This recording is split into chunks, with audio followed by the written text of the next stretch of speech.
काल आम्ही गेलो होतो घुगऱ्याला फिरायला आणि लेकरं खूप जास्त कूद होते आणि उशिरा पण खूप उठले सकाळी. आल्यावर तर आधी मी मशीन लावली होती कारण की सगळ्यांचे कपडे ओले होते आणि ते मशीनला लावले आधी.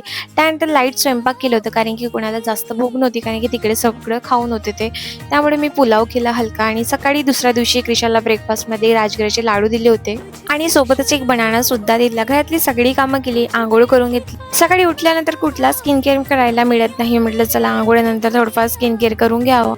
स्वयंपाक करायचं होतं, सगळी कामं केली आधी म्हणून स्वयंपाक राहून गेले होते. नंतर किचनमध्ये आली स्वयंपाक करायसाठी. इथे मी बरबटीच्या शेंगाची भाजी करत होती. शेंगा मला सुक्या पद्धतीच्या आवडतात म्हणून त्याच करून घेतल्या. सोबतच पोळ्या सुद्धा केल्या आणि छान जेवण करून घेतलं. जेवण करताना आम्हाला टीव्ही बघायची असते म्हणून पूर्ण लक्ष टीव्ही मध्येच असते. दुपारच्या वेळी आम्ही छान झोप घेतली आणि सायंकाळी उठलो आणि ह्या शेंगा मी घुगरवून आणल्या होत्या. शेंगांना थोडंफार साफ केलं आणि खराबाला काढून घेतलं होतं आणि लो फ्लेमवर त्यांना छान 15 मिनिटं भाजून घेतलं. चला आता आपण भेटूया उद्याच्या ब्लॉगला. Okay bye.